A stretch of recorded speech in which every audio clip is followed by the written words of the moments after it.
Girl, you got some tea? Girl, with the honey and the sugar. Nah, we gonna need some wine for this one. Well, wine me, please.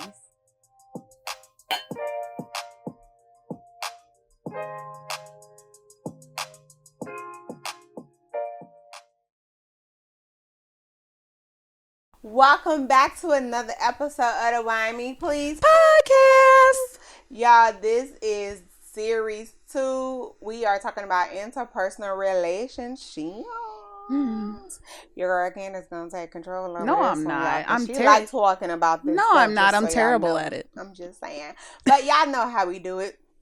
Before we get started, let's talk about the wine of the episode. We got the quarter cut. This is a bourbon barrel aged wine. I'm nervous. Okay. 13.5% alcohol. Yeah. Okay. So apparently it was expertly crafted. This red blend is gently finished by resting in charred American whiskey barrels to create depth and flavor, producing a smooth and well-rounded wine. It draws its rich flavors from charred barrels that once aged. Why did they repeat that? American whiskey. It has notes of currant, mocha, and cracked pepper. Ooh, mocha. And it pairs well with barbecue ribs, grilled steak, Asiago cheese, pizza, and pasta with red sauce. I need to get my life together because when you said ribs, I looked up like I just got excited. That's crazy. I need to let me go. Okay. Sorry. And apparently it's best served at room temperature. This is kind of chill. I would say that because, you know, I was just putting all the wine in the refrigerator. Warm wine. But let's try it out. And for our charcuterie board, we got Asiago cheese, raisin bread, some nuts, and summer sausage. Cashews. We'll just say cashews. Okay, some cashews. And summer sausage, y'all. So let's try it out. Let's see what this wine is tasting like, what it be like. I'm curious about the whiskey part. You know, I am too, because I wonder if it's going to give me a nightjar taste. Yeah, I love nightjar. I love nightjar. What? If you want to gift me something, send me nightjar. Or what? Let's see. Cheers.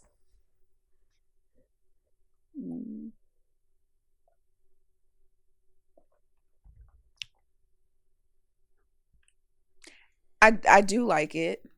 It's not giving nightjar. I can tell you. It's not nightjar, but I can tell that it's not giving nightjar.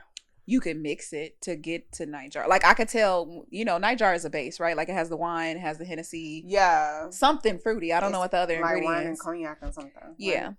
I can see how you can make nightjar with this though. Because this is nightjar is one of those that sneak up on you anyway. And I feel like this 13% with a little bit of Hennessy and like a berry flavored drink. She like Hennessy. She keeps saying it. I know nightjar. I'm just saying, you mentioned it. Is Hennessy a nightjar? No. Is it Hennessy? No. It's a cognac in nightjar. Yeah. No, it's a drink. Hennessy. No, there's a drink.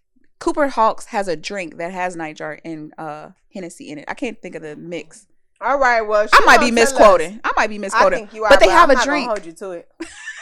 I'm gonna find that drink and get back to y'all. I can also see why they said this is best served at room temperature, because I do feel like the coldness of it cancels out some of the taste. Mm-hmm. It makes it bland, not bland, flat. Yeah. That's why I said it's a base. Like I can see that being like a sangria type of thing, like where you mix it, maybe put fruit in it. Let's try these little raisin bread. It's like a raisin bread cracker. You eating it by yourself? Mm-hmm. I don't gotta have cheese with my crackers. That's a you thing. Yeah. I don't just eat I just eating cheese plain is kind of. Hey, this tastes healthy. It's good though. For me, it's very healthy. Like a good healthy snack. It's not a bad healthy, no. You a snacker? Mm-hmm. I don't know if I can eat a bunch of those though. You gotta eat it like this. Not like a chip. Not in a snack chip type of way. And a charcuterie board. You say charcuterie board? Charcuterie. Anyway. Asiago cheese. Oh, that's a rich cheese right there. Y'all know I'm lactose. All right. That's enough taste testing. Candace. What happened? Lead us down the path. I ain't got nothing for you. Yes, you do. No, I don't. Yes, you do. Interpersonal relationships, girl. Yeah. What about them? Navigating. They're Navigating, dating.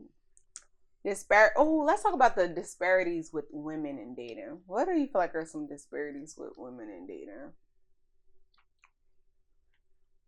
One, I think there's too many here. It's not too many opinions about relationships and dating, but I think people internalize too much of the opinions that go on about relationship and dating. Like if I see one more 50-50 post, I might scream. But bro, pause. Do whatever works for y'all. And that's household. the point. I think that's what the point is. It's like do what works for your household and what you're comfortable with. And your lifestyle don't need to be the lifestyle of the next person. Right. And so there doesn't need to be a judgment either on like if they are doing 50-50 or complete 100 or 70-30, whatever the case is. It's just like I feel like there has to be a right or wrong about how that whole relationship, how people are providing in a relationship is crazy to me. It is. And that's the thing, like there isn't a right or wrong because today may be 50-50, but next month it needs to be 60-40. Right. Next month 100-0 because that person just lost their job. Exactly. Right? Yeah. You know, it's going to always change depending on the circumstances that's happening in that moment. Mm-hmm. My thing is look at the person's work ethic, look at their consistency over time, look at stuff like that. Like you're looking at the character of a person. That's my whole thing is like when you're looking at a relationship, you're looking at the character of a person. They're going to have mishaps. They're going to have mistakes. They're going to have downfalls. They're probably going to have things that happen where they can't show up 50% or whatever. Yeah. But how are they as a person? How do they show up as a person? I think people forget that part. That's not part of the conversation, which I think people get so in this black and white that they forget the nuances of those conversations and just like argue in the comments. And I'm just not one of those. I was just about to say, I think they just want to argue in the comments. Just want to argue. Or honestly, people be in their feelings. Mm-hmm. People really be like in raw emotion, just responding to stuff just based off their feelings without even thinking of like reason or logic. If that makes sense. But there is disparity in a sense of one. Yes, I think population wise, there's more women than men. So I think that's just a reality that we got. Yeah, I think so. I think it's at like 52-48 type, something like that percentage. Tragic. So yeah, there's going to be some single women out here. And then there's going to be, I feel like, well, I don't know if there's necessarily competition because I think there's a good bunch of us that just don't give a shit anymore. But I think it does create this dynamic of like urgency or I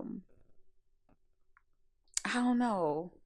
Like, I don't know. I feel like people are just too urgent to like be in a relationship or just like find their person versus like being themselves and then like letting that a relationship just organically occur. Yeah. No, I could see that. What about that? Remember you sent me something and it was like bigger women. It triggered me because to some degree I can see why that post was even created. It was a post that said thicker women are not seen as classy, right? So men will fuck around, and I'm a cuss, fuck around with thicker women, but when it comes down to settling in marriage, I'm shaking the table. When it comes down to settling in marriage, women that are a thicker size aren't seen as classy. And so that triggered me because I can see how that mentality, I can see where that mentality stands, but at the same time, it's not true to it. Yeah. There's not true to it. Because you're a married woman. You know what I mean? Yeah. So like, obviously, there's men that like see past that, I guess, bias. Mm-hmm. But it was a lot of men that agreed with that. That was just like. So wait, so riddle me this. Like, they were talking about thicker women, like, big booty thick, or like as an overall weight size, like curvy, like thick, like booty, like Kim Kardashian type aren't seen as classy women. So classy? Skinny minis. Which what makes Y'all hear our producer? He does not agree. But I've had a post about this, and this is why I said there's some truth to it, is that whenever a thicker woman does something, it's automatically sexualized. It's like I can have the same outfit on or do the same thing as a skinnier woman, and it's like, ooh, you know what comments you're going to get versus, oh, that's a nice outfit. Mm-hmm. And so I think men think of it, or some think of it in a sense of like, who can I bring to an event or a party, and it's not going to, they're not going to get comments, or people are going to look a certain way or judge a certain way or something. That's wild. But you think about it, right? Like when we talk about athletes and stuff like that, and the women that they married versus women they cheat with, or the scandals and stuff like that, it's like, okay, you do have a certain image that you go out in public with. But when the scandal and everything comes out, the woman looks different. It's you know what I mean? She's more provocative. She's more, you know what I mean? People going. She get the people going, but you don't want to step out with her. You're going to step out with the quiet, meek, modest versus, which thick women can be meek, modest as well. That's but just again, so crazy. How an outfit fits on your body. We're gonna have to run this topic back with some men on the panel. I would love to get that perspective, to be honest. That is so crazy to me. But it was a lot of men who agreed with that. And they agreed with it. There was a lot of men that agreed with it. They were like, I hate to say it, but it's true. And then there was other men who like, no, I don't care. But like, again, I think that goes back to like some of those conversations of being secure in yourself, to like know who you are, that you are with this person because of who they are, not how they look. But so because I'm thick, I'm not classy. And I think so for us. But like, what makes me classy and not classy? What are they assume? Did they say? I know you don't got all that. No. I think it's all about how it looks, right? Like you being thicker automatically is provocative. It's automatically provocative. Because whatever I put on, baby, it does not matter. Your ass is going to show, and like I can't hide it. You can't, and that's a problem. That's a problem because I know when I bring you in a room, in a space, people are going to look, and people are going to, oh, okay, I see why you. All right. Not, oh, she's intelligent. Not she has degrees. Not that she's doing X, Y, Z. That's it's like so you lead with your body first because that's what people see.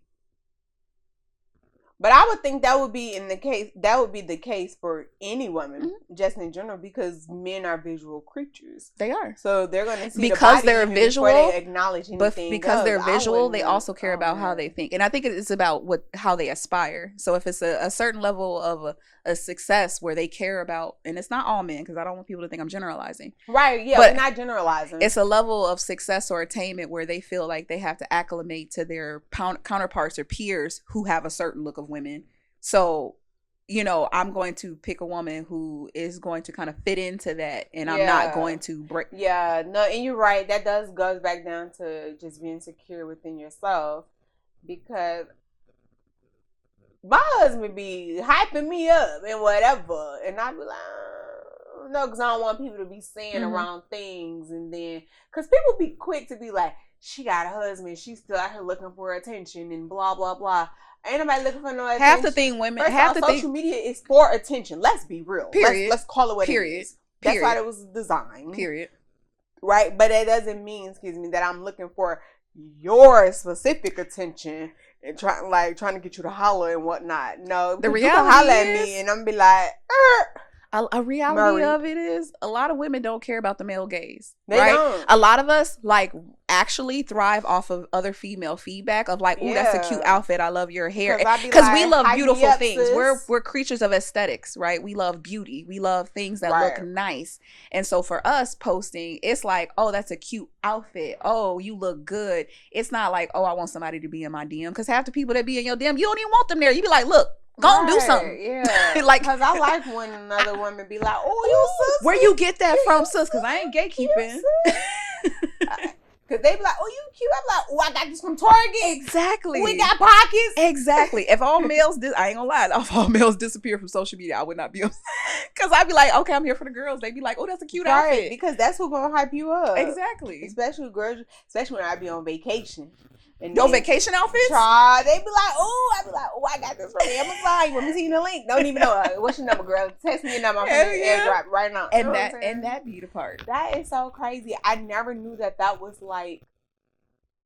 And I've That's experienced wild. that where like and I've experienced that like teenage younger 20s where guys of course wanted to like hang out and stuff but like make me their girlfriends and be publicly like that. No, it was like, okay, I see what you And want. now as an adult, like you really know what it is. And I can see that the types that they married, and I'm just like, oh, okay, I get it. Like I get it. Girl. Yeah, it's an aesthetic too. But Not Kevin Hart. Cat Williams said it. Remember when he was on the Shannon podcast? yeah, he said a lot. Which part? Yeah, but he said when you get big, when you get to a certain space in life, a certain caliber, you have to date a certain type of woman. Yeah. And he said that shit. And they do. And when people started pulling up pictures, you was like, oh yeah, they do kind of look like copy and paste. Yeah. Like and it's a lot of beautiful, dark-skinned, curvy women that just don't get the time of day. I gotta ask my producer behind the scenes, what are your thoughts? And I'm gonna tell you what he says. What are your thoughts on this topic that she's saying that like curvy women, thicker women are less classy, right? Now, I didn't say it, but it was that was what the article was. Yep. They're not as seen as classy. I'm not saying they are, but they're not as seen as. I'm not here for it. He don't want to comment. He's not here for it. Any bigger women slander. I'm here for brown and round. You feel me? He is here for a brown and round. No, I'm not here for the slander. Not here for the slander. He is not here. Very classy, thicker women. That is correct. and y'all heard it. And then how do we define classy too? And that's why I was asking, what is classy? Did they say what was? And I can classy? only assume that honestly, what you're wearing and how it shapes your body is just like you're gonna get attention, and it's not intentional. You're not trying to. Yeah. To me, class is just like, okay, you just know how to carry yourself in a room. You're very like charming. Yeah. You know what I mean? You're a people person. Like you're not walking into a professional settings, ass out, titties out. You know what I'm saying? Like you're dressed how you gotta dress. Yeah. That's professional to your standard. Right. And carrying yourself of a certain way and not being all like wild and crazy. Yeah. To me, that's classy. Fitted on us doesn't look fitted on other people. Exactly. And then it automatically becomes unclassy because of how it's fitted, because of how we're shaped. Because if we be honest, fitted on other people looks very And now you mad at me. That's all I'm gonna say. And but again, because I can throw on some work pants and I've had to experience that. I've had to work in a setting where your work attire, very conscious about. Did you used to have to wear? I wore men's clothes. Shirts? I purposely bought men's cargos and men's clothes to work, and still got catcalled. Yeah, because your butt is going to do what it do. And I wore regular business casual. I wore business casual and got sent home because they said my pants were too tight. Oh, business casual, my size. They said my pants were too tight. So I went to the store. I bought men's clothes. I started shopping in the men's section and wearing cargo pants. Girl, and the same, because I would have been like the same results. My bad. Same results, and I was just like, it don't matter what I wear. the same is gonna be. Somebody got something to say. It's all on his face.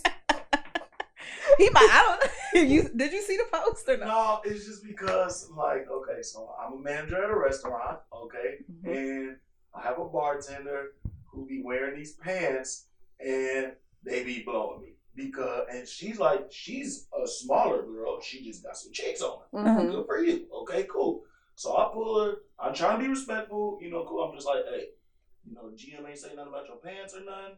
And she's like, nah. And I'm just like, oh, I mean, look, because she's a younger girl. Yeah. She's like 23, 24. This is her first bartending job. And she's already complained about men catcalling her and stuff. So it's hard being a man talking to about dress code. Yeah, absolutely. Yeah. So, being a man talking to a woman, about trying to be careful with your words. Yeah. I'm saying this as your boss trying to help you. This is something that you communicated was an issue. Yeah, and that's a difference. And that's different. Yeah. You keep wearing the same thing. It's not fair to say this, but what you're wearing is going to invite those kind of characters. Like, you can say that in a bartender setting because you're dealing with people who are going to be drunk. Absolutely. Yeah, she won't listen to me. I'm not going to take up y'all time, but she won't listen to me. She be like fake thinking I'm trying to get fresh with her. She asked me whatever happened to pretty girl privilege. She said, pretty girl privilege. I'm a bartender. You should be helping me out make money. I'm just like, man, that's the only. So what problem do you like? What do you want? So my problem with her is that like she thinks that I'm like hating on her, and I'm trying to like, ma'am, you're about to make me break out the handbook. Like, not the handbook. Like, ma'am, I'm trying to be as professional as I can. Because then she says, how come you don't say nothing? Because her thing is she's wearing leggings. I don't. No, leggings isn't work attire. Leggings isn't work attire. It's that simple. Case closed. Leggings isn't work attire. You can't. Because now you hating on them, like you said. She calls me a hater, and she said, "Pull out the workbook. Pull out the manual." The only person that say something about as far as the other managers. I'm starting to take it as a compliment. And I had to. No, you gotta put it on paper. You gotta put it on paper. No, because I'll be trying not to be like. So I'm just like, come here. I was like, you know why ain't nobody else saying nothing? Because they're fucking looking. Right. Looking. I'm not looking. I'm trying to help you. Yeah. Like, right, because you need to put it on. I got a wife at home. I don't need to look at you. I'm trying to get tips and blah, blah, blah. You need to put it on paper before it becomes sexual harassment. Exactly. You need to put it on paper. A pair of leggings that had like some bedazzled letters across the top. Case closed. Docket next. And a lower back tattoo region. And I put it to the side like, bro, now you got bedazzled? What are you doing? He said, now you got bedazzled? What are you doing? And you know, she doing a juicy. No, she was. It was juicy. It said pink. I think she used to work at one of them. The Victoria's Secret. Yeah, she got it when she's. This is a bar, family bar. This is a chain restaurant. My son came in here and seen them cheeks. He would say, "God." Right. And sure enough, leggings is not dress. It's not. Walked past me and said, "Hey, what her pants say? Flirt." Yes. So now at this point. Her, like, pull out the handbook. I will pull out the handbook on her. Leggings is not work attire. Case closed. Next on the docket. Like, don't even give her a second chance. Like, girl, we didn't talk. What? Yeah, see, no, that's not classy. You know what I'm saying? That is not work attire at all. Yeah, you're in a certain environment. But you can't have it both ways. You can't have it both ways, right? Like, and if you want to be sexually provocative and that's your intent, then cool, do that. But shut up. But like, be quiet when you get. You said that's your tips, then do that. Right. So that's yeah.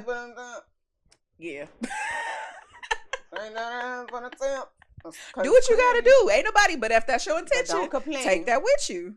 I don't know, y'all.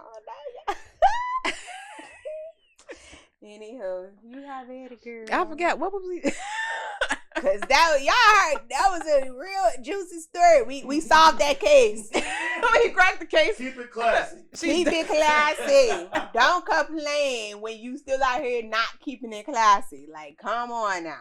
Nah, I'm just talking.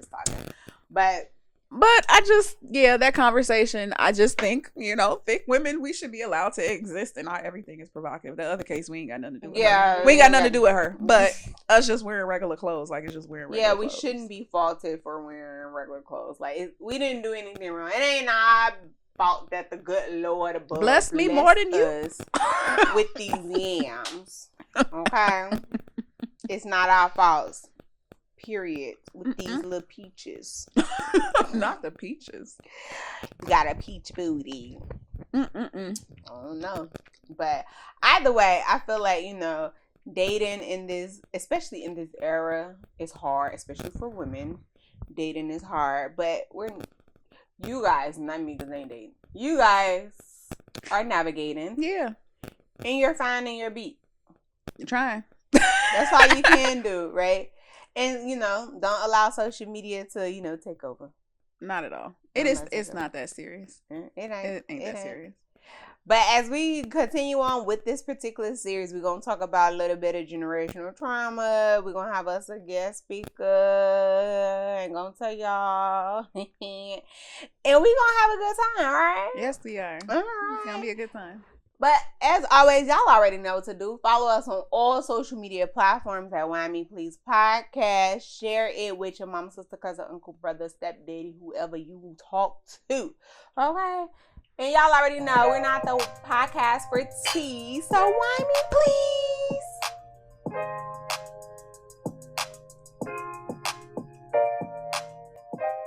And don't forget, if you want our advice, send us an email to advice@whymepleasepodcast.com.